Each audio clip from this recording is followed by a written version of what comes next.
we go. Now we're live.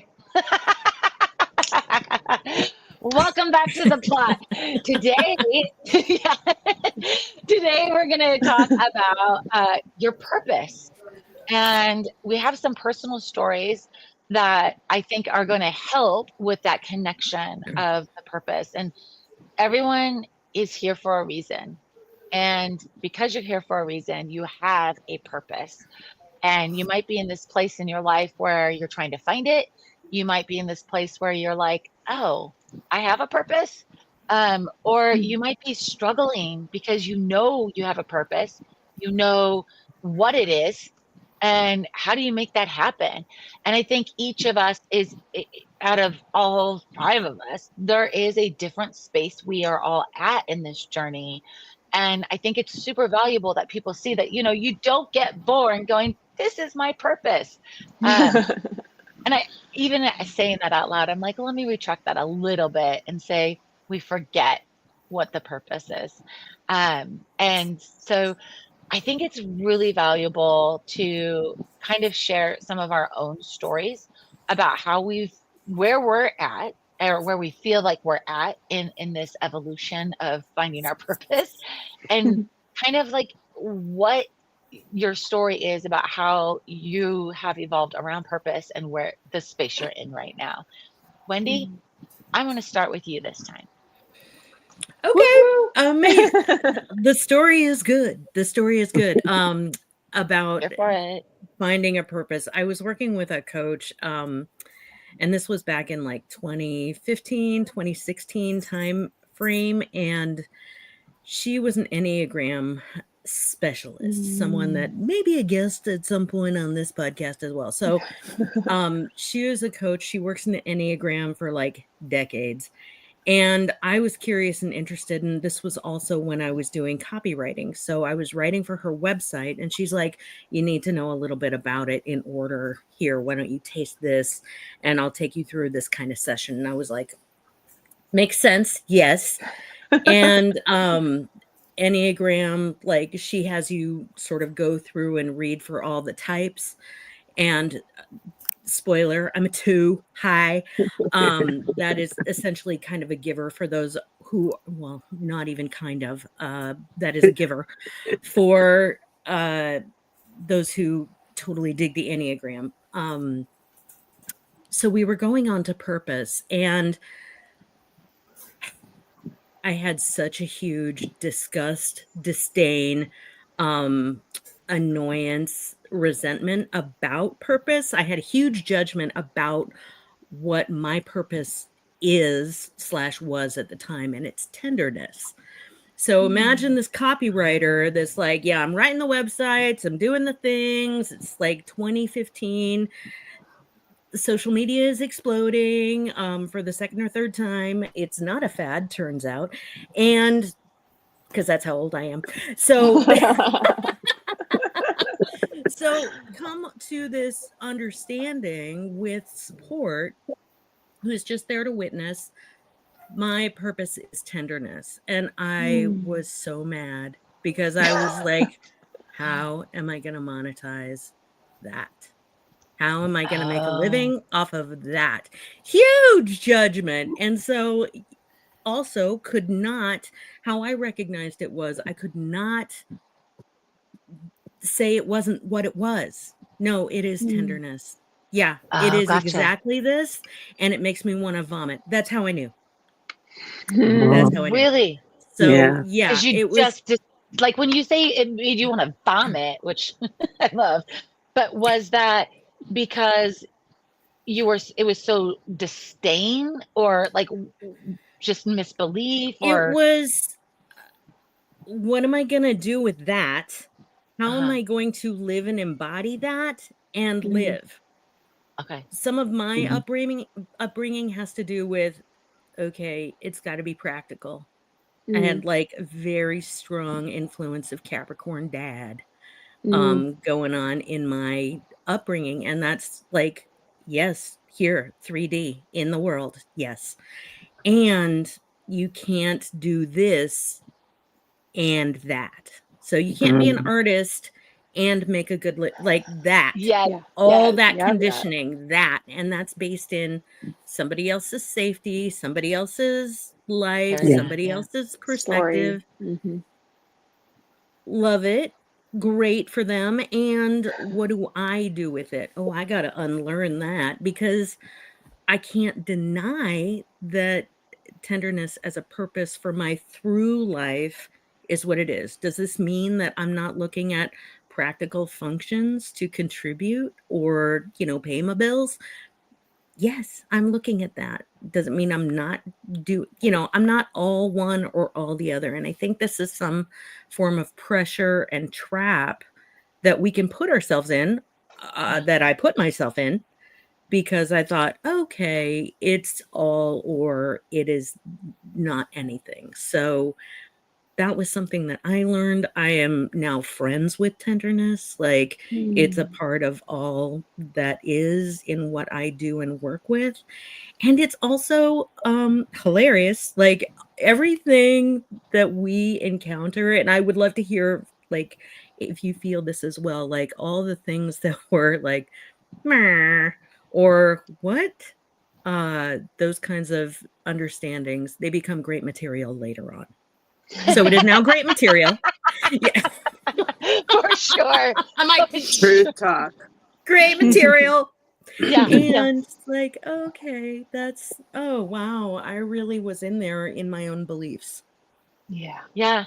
When you went through this, uh, understanding, because it was such a disruptor for you. And I'm asking this because I think that a lot of people think that you don't, they have a construct that at certain ages these things happen. And Mm. so did you find there was a correlation that you had with that, or was it, no, I knew all along, I just didn't really want to accept it? I didn't know it all along. Okay. Mm. I did not. I knew what I was drawn to prior to that. So Okay. creativity, I had a capacity for compassion and witnessing. I had a capacity and an understanding of like a bigger picture, like a need to zoom out for more context and more perspective versus being up close and personal. And I'm panicking because this is what it is. When like 3 steps out, it looks completely different because we have more information. So Mm. Yeah. I knew those things, but I didn't have the one word, like thing until I Yeah. did. And my body totally was like, you can't deny this. It was like when I was coming out, you can't deny this. Yeah. Yeah. Okay.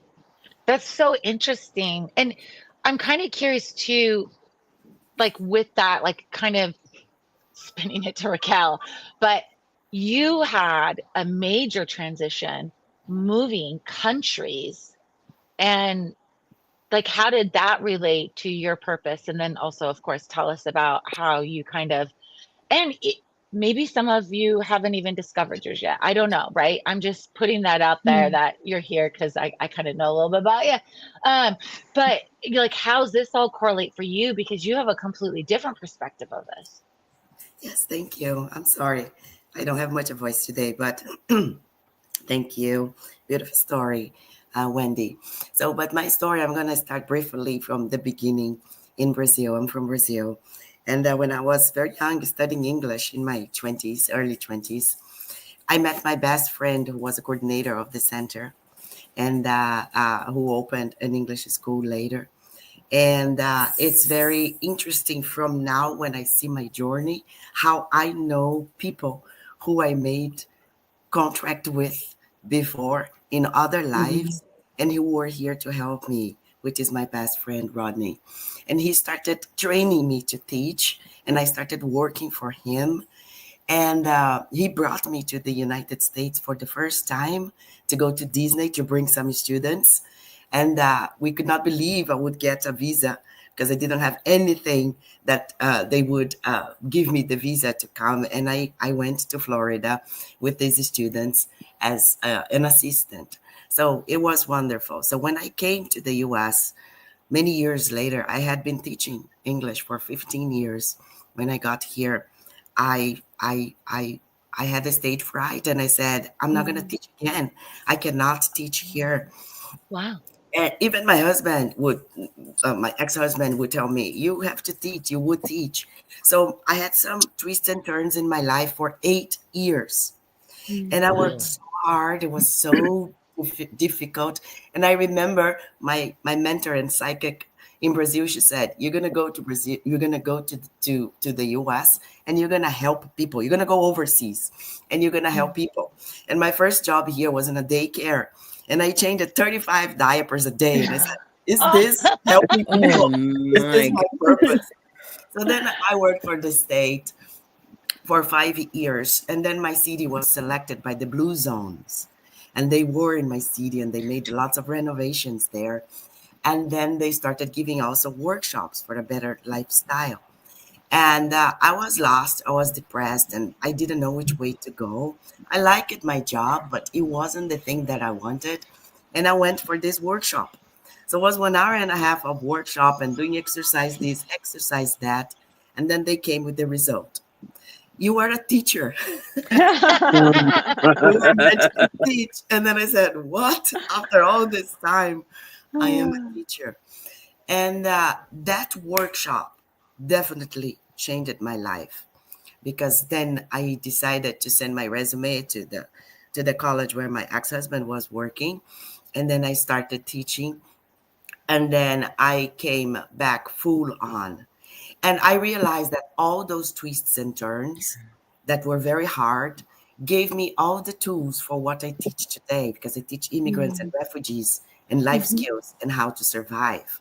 So it was extremely important, that period of staying like there, quiet and learning, so I could get back, you know? So it was incredible. So I tell my students how important it is to find the purpose in life. And many people don't feel bad, because many people are in older age and they still don't know their purpose. But try to find. And the key point of that workshop is, what are you going to do? Making money, helping people, and being happy. So that was key. Yeah. And a month ago, a psychic told me, you've been a spiritual teacher in all your lives. And all my sisters, we are 3 together. We are all teachers. So that's what we're meant to be doing. Oh, that's awesome. Yay. Thank you. So That's really I cool. love that you brought up that your sisters are the same way, that it's all like it's in the family's DNA. Like you were brought together because of a mutual purpose.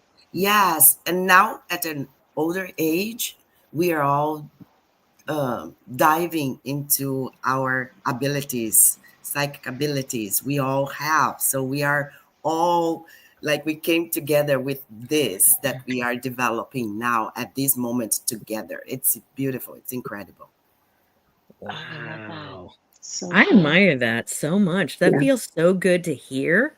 Thanks. Thank you. Yeah, It's it's interesting. amazing. It's interesting too that it was there the whole time. It was just, and you were already on that path, but then it pivoted and changed. And I think that that's something too. Like people think that when you know your purpose, it's just clear and it just happens. And that's not the case, right? No. Like I know for me, I was 12 years old, and at this point I was kind of used to having premonitions and used to having these experiences where everything seemed laid out, and even if I didn't want it to happen, it happened. And so when I get this premonition about what I'm going to do, I was like, oh hell no, because I'm 12. Right. So I'm like, that's not what I'm going to do. I'm going to be a philosopher and a scientist. Hence you can kind of see why I go the way I go. And because I wanted the answers for, why can I see all these things? Why am I a psychic and no one else is? And why do I have these, why do I see these things and feel these things and have these experiences that at this point now I realize is not normal. And so I was so like anti it. It's almost like I spent the following 10 years running from it. And I would come out like a little bit here and a little bit there throughout my life and my purpose. But because of the environments I was in, the experiences I had had, I just was continuing to reject it. And it wasn't until like, I shouldn't say it wasn't until, because all the pieces before, and you guys can probably agree with this, all the pieces before that were these building blocks that I had to go through and overcome because of my own karmic journey to Mm. really be able to become who I am. And the the funny thing is outside of all the labels we put on things and just staying focused on purpose, it was like, yeah, you have all these abilities because of all these experiences in life. And now I had to go and figure out how to teach this to other people when it was something I just naturally did. And Mm. so I was like, wait, how do I, How? yeah. Yeah. And I just didn't understand that. And so dove in for like years trying to like going, talking with my guides and because at this point, right, nobody, the world that we have now and the access to spiritual teachers and healers and practitioners didn't exist. And science was rejecting what I was being told. I'm like, no, I know this is true because my guides have been with me the whole time and they have never done me wrong. And they told me this is how it works, but I couldn't find anything. And Mm. so I spent the good first half of my life just trying to find the scientific answers to explain these things. And then, here comes along physics. And I was like, oh, string theory is real. Oh, quantum physics is real. Oh, like all these things. And now it's everywhere. Right. Like, which is great because I don't have to change my language anymore. Right. A lot of it has been me learning that language piece, but a lot of it is like my purpose is so intertwined with my spiritual journey. And I felt so divided. And some of you know this because we've had these conversations, right? And I felt so divided if I have this very logical, practical construct of the Saturn energy that I work in. And then at the same time, I'm like, oh no, I totally went to this other dimension and it was one I haven't seen before. And this happened and that happened. And I'm like, oh, I can just say that now. Yeah. And so it wasn't actually until I closed my brick and mortar and that was the brick and mortar was a huge part of my transformation. But when I closed my brick and mortar, I had kind of come to this point where not because I wanted to, but I was forced to when I had a whole healing center of practitioners that I was like, wow, I'm spending my whole morning and evening before we open and after we close consulting and doing readings for these guys and giving them business advice and teaching them all this stuff. And I was missing that.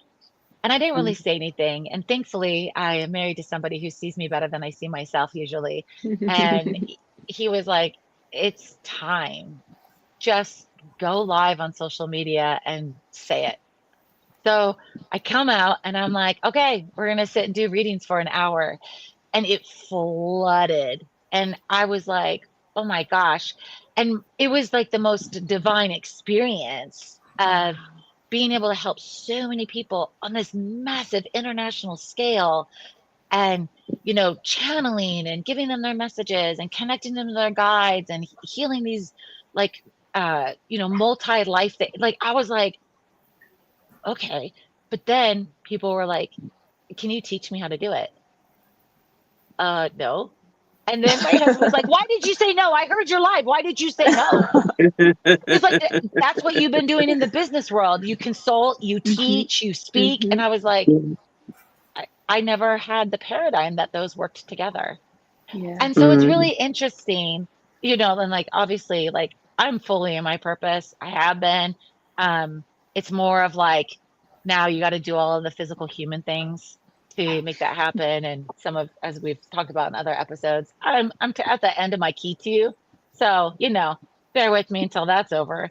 But it was like from 12 years old on, I was denied this. And now I'm like, man, do I feel free. Like I just love it. And it's like I have so much clarity on it. It's just a matter, and maybe some of you, and especially you, Coco Collie, you might understand this, and you know, we talk about yours a little bit, because I think that one of the things is that you and I have talked about is making the language of your experience something that people can cognize, because labels change so much, language changes so much. And we've all been here during this huge shift where we were, you know, spent the first half of our lives not being able to step into it for one reason or another, right? Maybe it's because of the spiritual education, maybe it's because of the movement about, you know, women actually being competent, you know, all these different Little things, things. right? Yeah, little things. But as the world's changed, you know, the language we've had to use is becoming more, and I think that that's helped some. And you know, I guess I'll just leave it at that, because I could go off on a tangent about labels, because you guys all know how I feel about that. But I mean, do you find that to be true? And then can you tell us a little bit about your story? Yeah, thank you. Gosh, I'm so inspired hearing all of your stories. I can't wait to hear yours too, Emma. But I find myself getting emotional hearing Wendy, Raquel, Jessica, like this aspect of your journey, because we've never had a chance to sit and talk like this before. Yeah. And it makes me think, you know, for me, I started out, you know, I was born and raised in the San Francisco Bay Area, which, as we now know, is Silicon Valley. And so I grew up at the time that Silicon Valley, the seed was planted like 2 years before I was born. And like I've grown up with that. And I also grew up in a culture where being successful meant getting a good job. Yeah. You get a good job. And if that job doesn't pay you enough, then you get a second job. And if you need to, you get a third job. So I was on this trajectory then to prove success by external measures, and that meant getting into the corporate life. And that became kind of a blessing and a curse for me, because I always knew that I was deeply spiritual. You know, some people, there's this term, natural born psychic, or highly intuitive, or you know, woo woo, depending on what side of the fence you're on. And I was definitely an indigo child in that way. There was just no hiding it. And so in this corporate trajectory, which I felt empowered that I could have any success I wanted, but I was always being told, be less. Yeah. Don't really, whenever I would fully show up in my radiance, it's like, be less spiritual, be less loud, be less knowledgeable, be less of a problem solver. That's that person's problem to solve, not your problem. Not your problem to solve. Like, know your place. And so this was like a constant battle for me for decades, because at the soul level, I knew my purpose, but I needed to survive. And I thought I should be able to have success along the way until I figured out how I could survive living my purpose. And that became my masterclass, my teaching ground, as you guys are describing, where it put me through the gauntlet so many times. It matured me in ways that if things had gone perfectly, I wouldn't have the depth of compassion I'm able to have. I wouldn't have even though I had the sight, I didn't always see. And I didn't always understand. And so that journey helped awaken me to that. And now, as you know, I consider myself I'm a vibrant life visionary, but really at the core, I'm a metaphysical scientist. And I think that's like on par with what Jessica's describing as being a philosopher and a scientist. But my heart of hearts always knew. I went to like 8 universities studying business, studying computer engineering, computer science, finance, marketing, communications. All of these things never finished until I was able to go to school for metaphysical science. And then that's when it all kind of came together. And I realized, okay, this is the thing I can't let go of, even if people are trying to rip it out of me, even my own mother, right? So then I reached this point similar to yours, Wendy, where I had a reading that like transformed my life. By the way, I'm an 8 all day long. I want to take the test. Go Take the Enneagram. test. Yeah. Take the Yeah. test. So if anybody's watching and you're all about the Enneagram, you're like, I knew she was a bossy other. Now you know. But I had what is called a naughty leaf reading. And it's something in the Vedic science pantheon. I love Buddhist science. I love Vedic science. I love general, all-encompassing metaphysical science. And so I explored all of these things. And in the naughty leaf reading, it was like God came down and wrote me a love note. That is like, one day you're going to need to hear this about yourself. So let me tell you about yourself and who you're becoming and why you've been planted here on earth the way you've been planted here on earth. And that just allowed me to wake up to my own nature and embrace it and not look back. And my biggest fear has always been, but can I take care of myself and do what I love? And it led me to my breaking point, which is just, I can't keep doing this corporate stuff anymore, and just walking away. And not knowing how I was going to survive. And that whole thing about you just have to trust in the universe. You just have to trust in God. You just have to, and somehow it's like worked out. Somehow it's worked out as I find my way of how to be visible fully in my radiance, doing what I love, nurturing, taking care of others. And so that's kind of been my journey in a nutshell. And I continue to work on that, right? I have this like list of projects that I can't wait to bring to life. Building those foundations is fun. And everything I learned in business, all the things I studied along the way, are now a part of helping me create those solid foundations, because we're here to live both, a spiritual life and a material life. And so this is what I'm here to teach people about, how people heal from those fears. And it all comes back to what Jessica was saying about language and how important that is, because we define ourselves through our words. We define, cause, and create our experiences through our language. We allow others to impact us, affect us through words, through language. And so how we use language is so important. We must be mindful about the language we choose. And it's so unconscious. If you were to record yourself and then listen back, you'd probably be shocked at how much you put yourself down. How much your knee-jerk reaction about others is a put down. Just a little cut, right? Just here and there, just a little, an expression of disbelief, an expression of doubt. And so if there's anything that I've learned on this journey, one of the key learnings is that I can define my destiny. I can find my purpose, which, by the way, could be anything, right? It could be being a mom is my purpose. Writing just for myself and sharing that with 3 people could be my purpose. Like, it doesn't have to be this grand thing, but that we can find our way, our own personal way to like express and radiate love. That's really what it comes down to, through that signature. And how can I, through my words, through language, ever increasingly find ways to do that and raise the bar so that the people around me naturally start doing that too, ever more. Oh, you guys, these stories, I'm like, tell me more. Tell me more. Yeah, We want Emma, to tell hear us more. more. I know. We want to hear more. It's your turn, sister.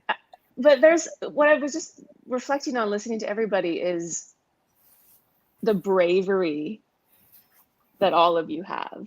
I know I have it too, but I think it's just that bravery of being honest with yourself, but also trusting your process and trusting your timing and trusting your journey.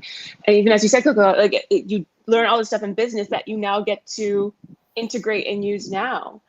And one thing you just said too, actually, before I kind of want to share a bit of my story, is I think the pressure that people put on themselves of, I need to know my purpose, I have to find my purpose, that's to look this way.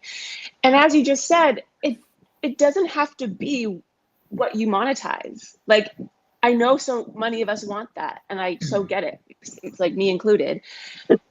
But sometimes, like, we get to also just experience life, right? And sometimes you do have to, like, as you said, we do have to pay the bills. We live in this material world. Maybe your purpose is writing and sharing it with your friends, or being a mom, or I always say to people too, especially people I work with, like, what did you love to do as a kid? Like, that is your purpose. I worked with someone, she's like, I love to just walk and daydream. I'm like, great, commit to doing that every day if that's what you love, right? Because when I think about my purpose, in a way, I'm doing what I did as a kid. It just took me a while to kind of find it. And before I have another thought too about this, like, nature nurture, right? Because even Raquel, what you were saying about your sisters, it made me think of like, oh, me and my sister very much have similar purposes in different ways. Like, we're both actors and we're both in the wellness industry. I'm more of my wellness work is in the front burner, acting on the back burner, and hers acting more in the front burner. But to me, I'm like, oh, we chose each other in this life. So we chose our family, and theater runs in my family for generations on both sides of my parents. So in many ways, I'm like, my purpose kind of chose me. And so I was just reflecting on that, like how much of our purpose do we choose, and how much, but I was also reflecting on the through line of my purpose. And I realized this last year when I was in an acting workshop, and I was telling my teacher about my hypnotherapy practice. And he's like, wow, Emma, you've really dedicated your life to the art and the practice of belief. And it just hit me over the head. I was like, oh, fuck, that's it. That's it. And again, the through line, when I was a kid, my favorite place was playing, was imagination, was being creative. Then as a teenager, I battled really severe depression. And at the time, I didn't realize that that was part of my journey, and I needed to go through that to get the experience, the learning, the wisdom, to help clients today on their journey, on their mental health journey. I found theater again, I found acting again, and then I wasn't fully satisfied, and now I've committed to my wellness practice. But again, acting and creativity and imagination and belief play is in my my healing work. It can't not be. But when he said that last year, I was like, that's it, the art and practice of belief. And because even with my clients, I had, the trauma and therapy and mental health is so heavy, and we have to bring lightness into it. We have to bring play. We have to bring joy. We have to bring this imagination. And I think one of the things, it's easier for me to always help others and always help myself, but like challenge people on their beliefs and like that tough love and that excitement. One more thought too about purpose, though, about that it's not always what we monetize. I mean, I have like 1,000 more thoughts. So one more thought I'll share right now is in the past few years, as I've traveled alone, I've reflected too of like, part of my purpose is also to show up in the world and say, you get to live life in whatever way you want, to be a woman traveling alone, to say, I'm going to go to a restaurant and eat alone. I'm going to go to a concert or whatever and be alone. And I can do this, and I can take up space, and it's okay to kind of say like this is okay in this world and in this life. So just a reminder to our listeners and our audience is, don't put so much pressure on yourself about what purpose looks like for you. Like, purpose is part of just how you are living and experiencing life, and how it touches you and how you want to express that. Mm-hmm. Yeah. What just stood out to me, the stories, thank you, so beautiful. And each one, when you were talking, I have like a light bulb. Oh. Same. Mm-hmm. I think, for people who are listening, don't feel pressured, because it took me a while. It can be very quickly, You can like be born and go straight into it.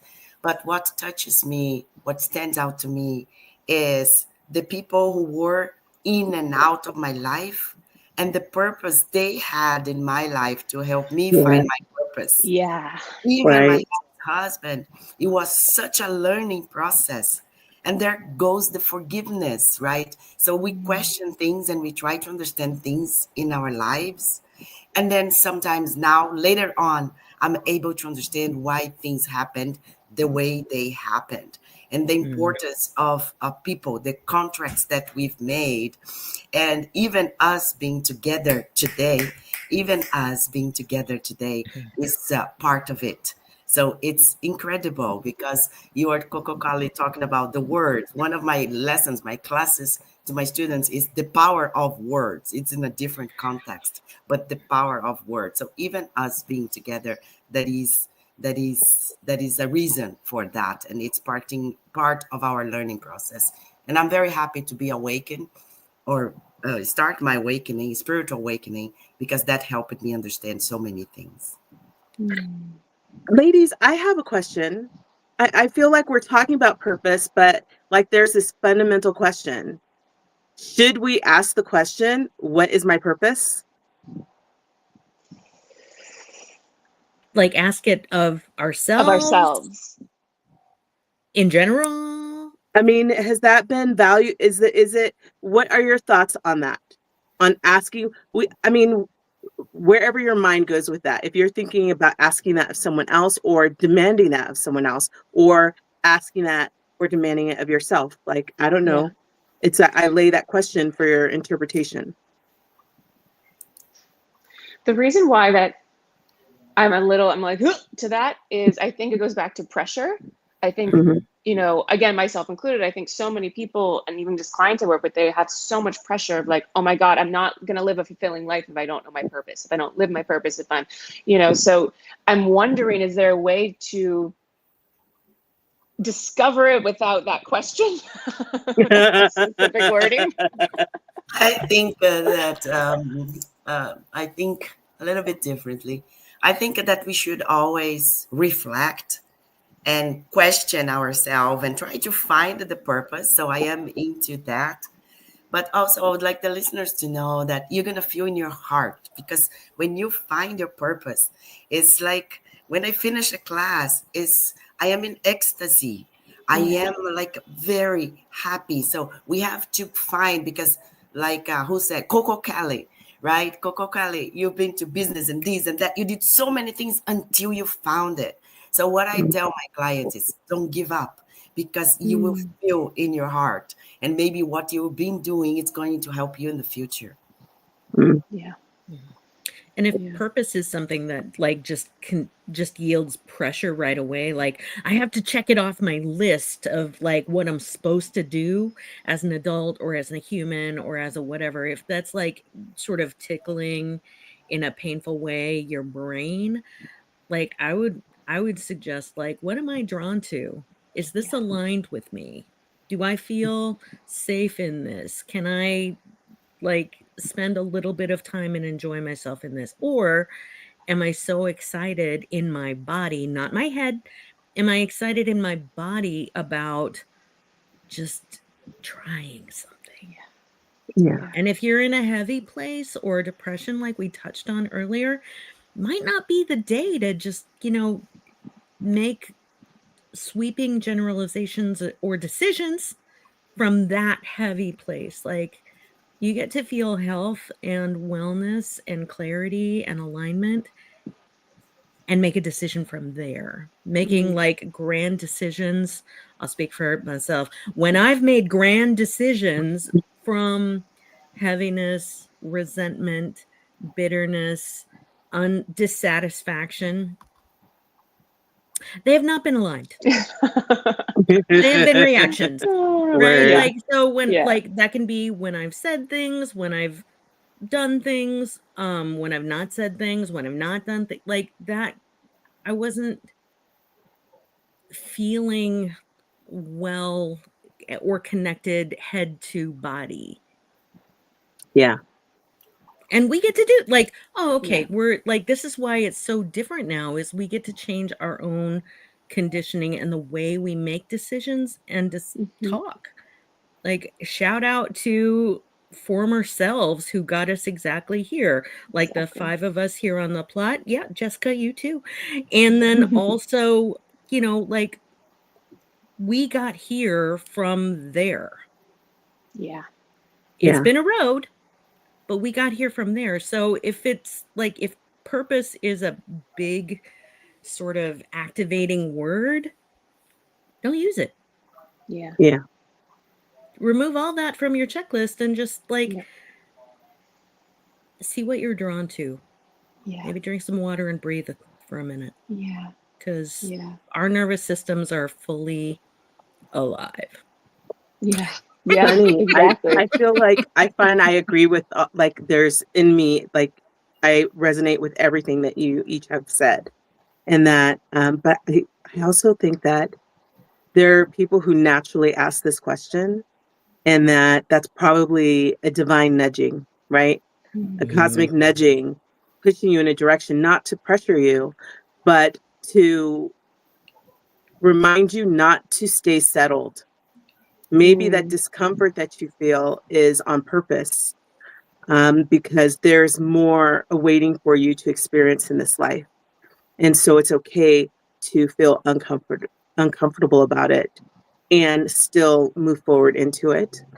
And it's also okay if you don't have that nudging, that interior question arising in you to not have a purpose. As we're in this container that we're talking about, right? Because living a good life, just being a kind person, being there for others, like it may be a quiet purpose, but it is a forceful purpose. Because like what Raquel, like what you were talking about, all the people who showed up in your life with just the perfect timing, the perfect message, the perfect care, the perfect attention, the perfect guidance, the perfect support to bring you on your journey. So many of us that is our purpose. But how do you name that? How do you define that? Right? So it doesn't have to be this big fancy label. It doesn't have to be this high stress pressure. It doesn't have to be something to fear. But if it naturally arises in you, I think it's an important thing to embrace. What about this concept? I have a question for all of you as well. Is there such a thing as, it's not time to know your purpose? Ooh, yeah. Yeah. Yes, sometimes you need to go through some learning. Mm-hmm. And yeah, because or as Emma said, it was something in my childhood and then it came back to me now. So sometimes Yeah. you knew, or you are immature, you're not mature enough to know Mm-hmm. that and what purpose is, you know. Mm-hmm. Yeah. I know I It's spent a lot of time, I was really busy fighting it. Yeah. But then like it wasn't a complete departure, it was a recognition. It was identification. remembering. Remembering. I love it. Such an amazing conversation. I love these conversations. I agree. Yeah. Ditto. Oh, amazing. What else should we?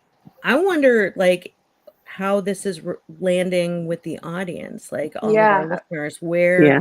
Where are you in your journey? Is anything sticking out or resonating?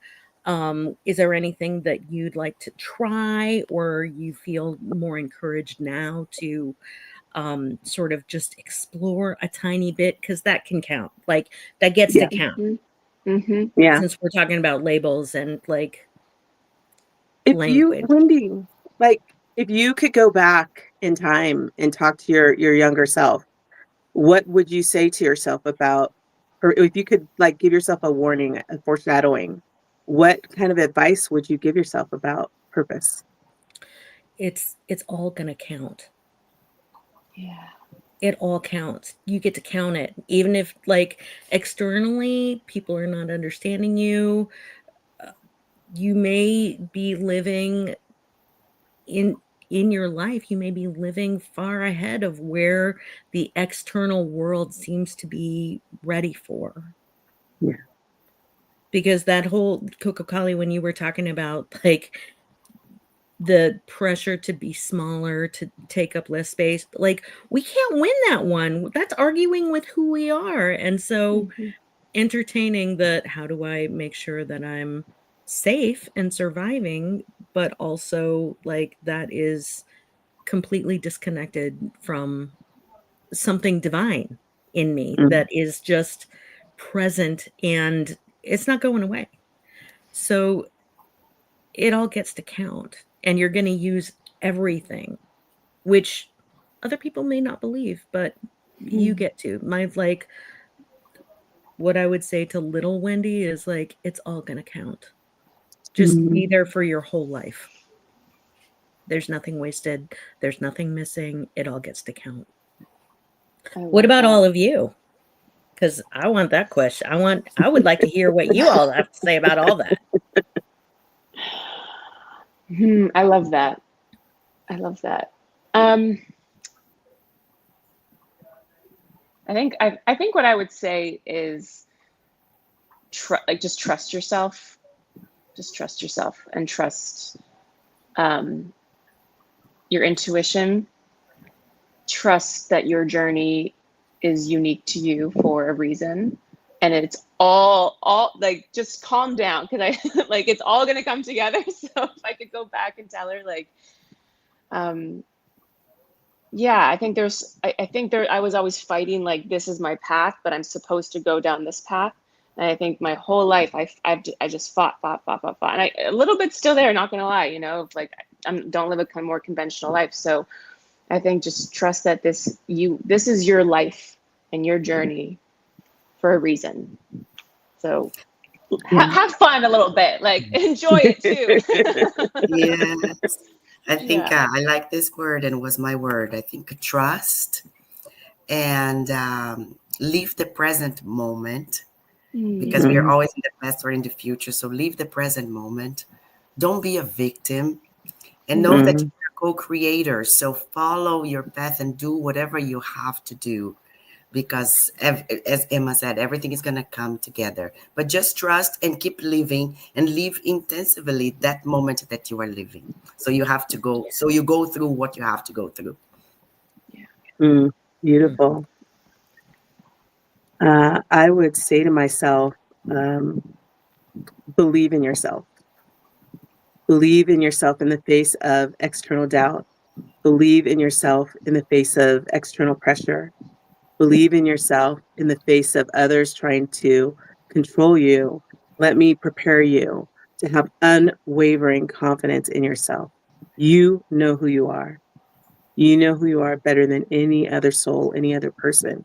So don't for a second doubt yourself. Believe in yourself. Believe in yourself. Oh, so good. Thank you, friends, so much. Yeah. Thank you. Thank you, friends. That's This wonderful. is a good one. Beautiful. See you next Let us know week. your journey and everything. Yeah, So we are curious please to know. Yes. So we wanna wonderful know. to be in these conversations with all of you. All right. This sounds like a great place to stop. Thank you so much for joining. Thank you. And we'll see you next week. Subscribe and like. Time. Yes. Subscribe and like. And tell all your friends. Tell everyone. Don't keep us a secret. Right? We'll see you later. See you next Bye-bye. week. See you.